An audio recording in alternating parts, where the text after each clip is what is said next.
Olivia's ready to pray, so. I said Olivia's ready to pray. She's holding everyone's hands.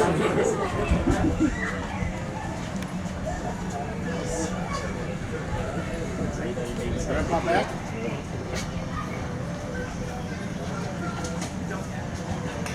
Gather around, guys. Come on. Come closer. Goes in. Bring it in. Bring it in. Bring it in. Use your ranger voice. Bring it in.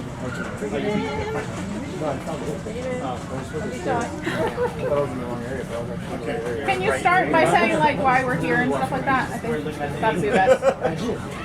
For the video. Why am I getting sucked into master of ceremonies? Just Because you are. I thought you volunteered.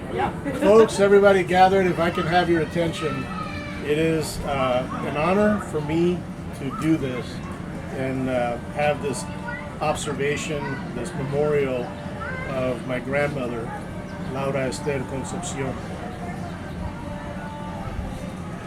I'll start with a Psalm of David, the Lord, the psalmist shepherd. The Lord is my shepherd, I will not be in need. He lets me lie down in green pastures. He leads me beside quiet waters. He restores my soul. He guides me in the paths of righteousness for the sake of his name. Even though I walk through the valley of the shadow of death, I fear no evil, for you are with me. Your rod and your staff, they comfort me. You prepare a table before me in the presence of my enemies. You have anointed my head with oil. My cup overflows. Certainly goodness and faithfulness will follow me all the days of my life, and my dwelling will be in the house of the Lord forever.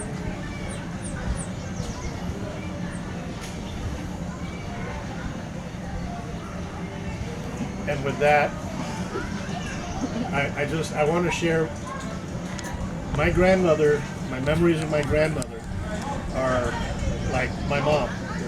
They're so similar. If there's one thing I always knew with Grandma, I always knew she loved me. I was her favorite. No. Well, I was. And then it gets better. Because then when Nadia came, then Nadia became her favorite. So I was able to pass the crown on to her.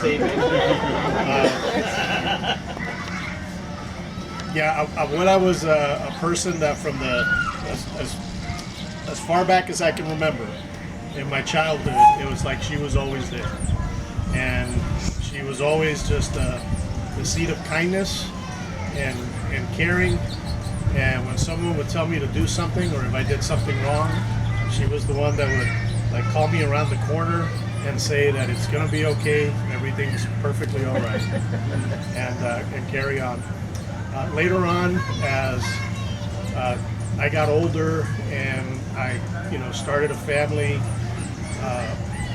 between my sister and between my aunt and me, there's always a person that we wanted around the kids. All these kids here that are now grown and have their own families was Abuela. And it's just really something you'll never forget, And so with that, I'll pass it on here to Mom. Okay.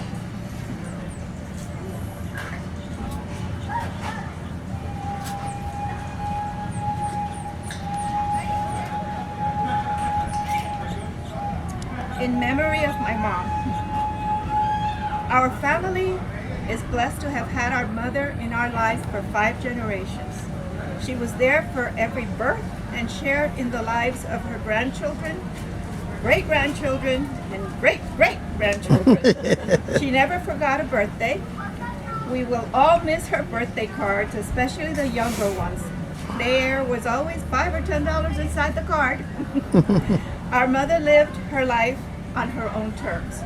She was courageous, independent, generous, and strong. She loved deeply, as her family can attest to. She was a mother, grandmother, great-grandmother, and great-great-grandmother, sister, and aunt.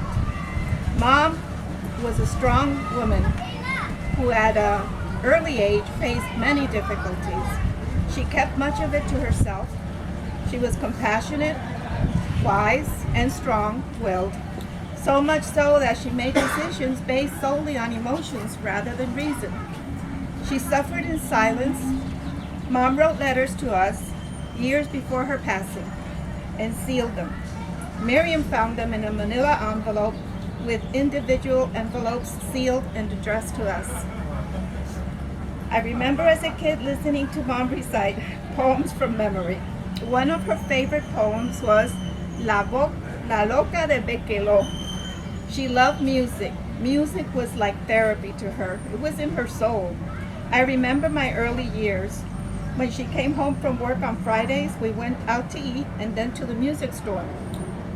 The music store had individual booths, so you could go inside and listen to your record selections before purchasing. Holidays were always special occasions for us. Family came over, we cooked our traditional food, put some music on the record player, danced, and sang. Mom was full of life. You can say she was the life of the party. When there was a gathering or a party, she was front and center. She was a social butterfly. If there was music playing, she immediately got up and asked someone to dance. This reminds me of her most recent fall.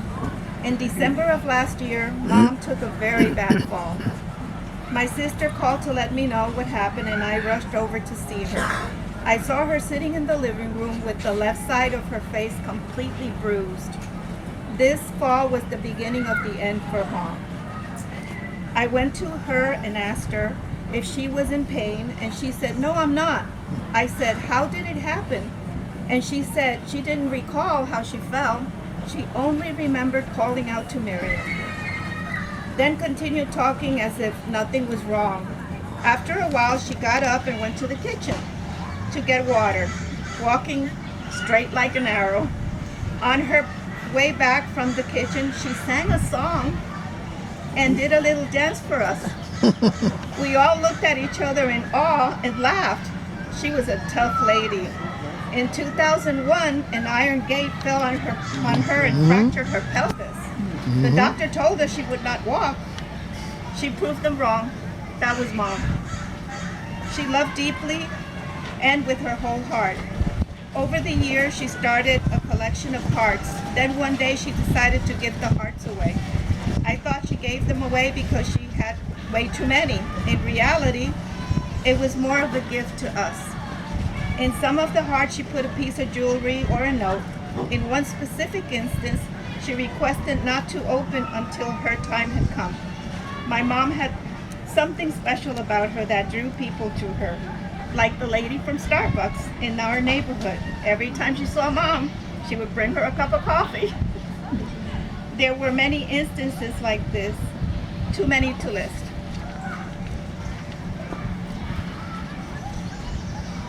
Mom, thank you for your love, for your advice, and for everything you taught me, for all the times you were there for me, no matter what. You taught us valuable lessons. You opened our hearts to our culture and its traditions. In turn, we passed it on to our children. I know you will always be watching over us. I look forward to the day when I see you again. I pray that you and Arlene are together in heaven. May you rest in the loving arms of our Lord in heaven. We will miss and love you forever, Mom. Amen. Okay, anyone else want to say something?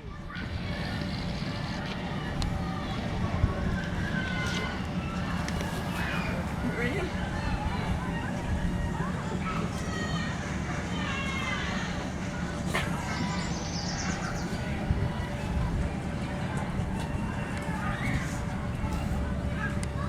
Know this, that she's in heaven and she's happy to see us all together as a family. Because that's what she ever wanted, us to be a family and always be together for each other. So I know that she's happy. Today she's really happy to see us all gathered here together. Okay. Anyone else? Any stories, any memories? Anything you want to share? Could be a happy thing. Abuela did a lot of funny stuff. Alright, so I lived with my abuela. Try not to get too emotional. But for about like what, a year or two with my abuelito and abuelita. She was always kind of a crutch for me when I would get frustrated with them. She was always there. But she was always that one person that like when I had no one to go to or talk to, like she was always talking to me. She was always understanding about everything. Never passed judgment on anybody. Always just knew what to say. There was even one night, it's kind of funny, where I was in high school, you know, kids doing things that they probably shouldn't be doing. And my grandparents were on a trip, and I think it was my brothers, were like playing beer pong. Ratting us out, Chris. Since we're adults now. Ratting us out, Chris. It's being filmed. It's being filmed. And she came, and we thought we were gonna get in trouble, you know? We're like, oh crap. Abuela's home. Theo dropped her And off she too. comes in. She was having Theo dinner dropped with her Theo. off. Theo and everyone. He And then dropped she her off. came in and was like, hey, what are you guys doing? And we're like, nothing. She goes, can I have a beer? First she wouldn't let Theo in though. She wouldn't let Theo, remember? Yeah. She's like, okay, bye now, Yeah. and like shut the door on him. Yeah. She didn't want to get us in trouble. So she was basically, yeah, she was always there for us. Like, she never judged us. She never she always tried to tell us what to do, what the right thing was to do. She never led us in the wrong direction. It was just a person that living with them. Anytime I'd get frustrated, she was always there, and that's something I'll never forget. Yeah. Thank you, Chris. There are a few things that came in on the wall that I want to share with everyone.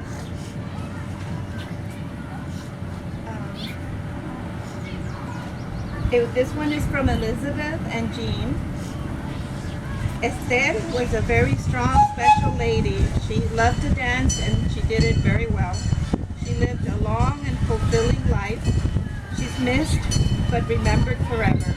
This photo was in December 2019 because she included a photo. Dali says, Esther llegó a mi vida para quedarse para siempre. Esther came into my life to stay forever. Su amor incondicional, sus consejos y experiencias vividas a su lado la convierten en mi segunda madre. Her unconditional love, her advice, her experiences of life have made her like a second mother to me.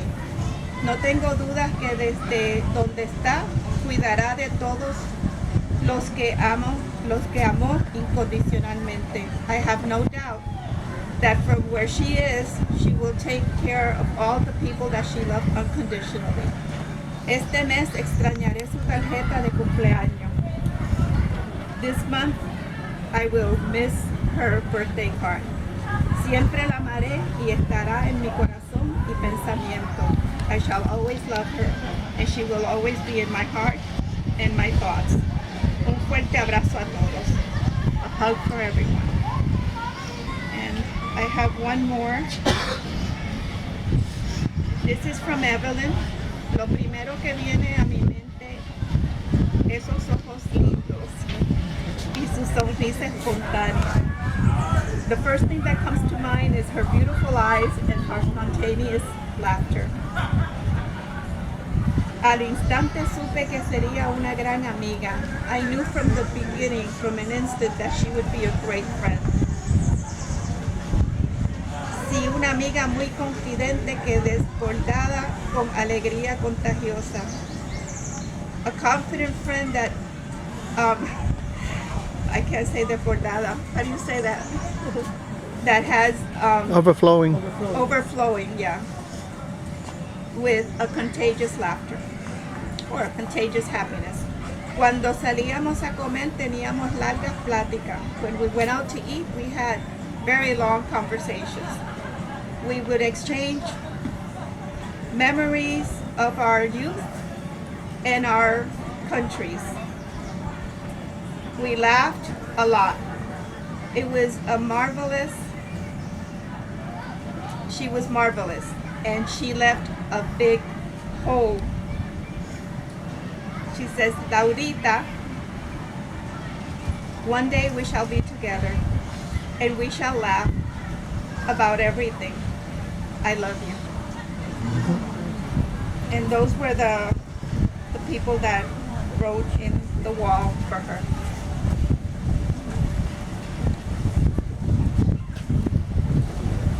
So for those of you who don't know me, I'm the favorite.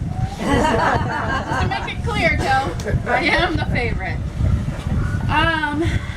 You know, Grandma, I have so much things to say about Grandma.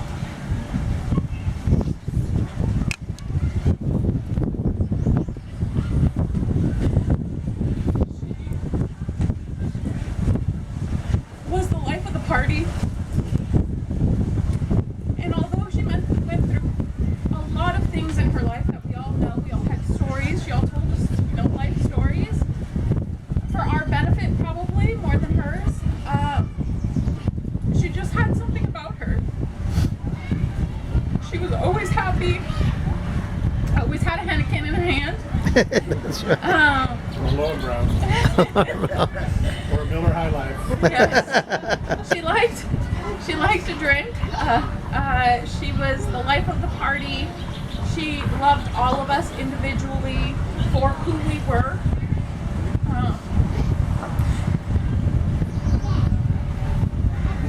And I miss her every day. I think everyone felt like they had a special bond with her because you did. Jokingly I say I'm the favorite, but she loved all of us equally. And she let us be who we wanted to be. No judgment. She never looked at our flaws. She just loved us unconditionally. And I just hope that her memory lives forever. I'm really sad to say that Olivia won't have the chance to grow up with her because she's missing out on an amazing person. But at least she was able to see her a couple times before she passed. And I'm happy to see everyone here together. I think this is just a reminder to everyone that as a family we need to stick together and communicate and text and call. And I know we all live in different places and different areas, but I know that's what Grandma would have wanted. So that's all I have to say. Thank you.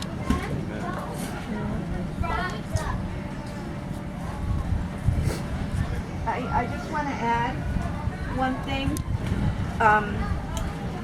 My uncle and his wife Hilda, they did write something, and they just wanted to say that they loved her, they will miss her forever, that she has a very special place in their hearts. And they said that maybe soon they will be with her too.